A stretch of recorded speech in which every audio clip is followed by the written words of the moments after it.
Lesson 10.2 BRAM timing. Open it from the free Verilog curriculum. I opened the free Verilog curriculum, click into this lesson and wait for the docs pane to load. The lesson loads and the docs on the right become our guide. You will register the read address to match BRAM's 1 cycle read latency.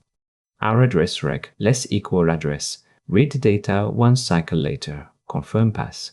FPGA BRAMs return read data 1 cycle after the address is applied.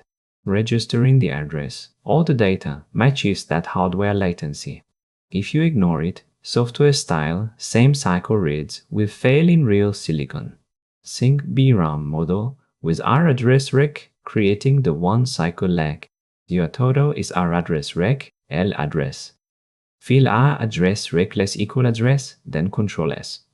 Those edits are in. Next, we open simulation, press run, and check the log for pass.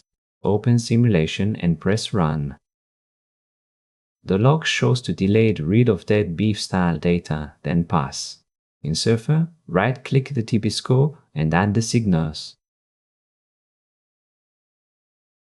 Surfer address now, data next cycle, the BRAM contract. Yosys shows the address register on the read path. Yosys finishes the netlist. We skip the heavy schematic for this memory lesson. Review: 1 address flop is the whole timing lesson. The TB writes, then reads with an extra cycle before checking. That is BRAM timing. See you in the next lesson.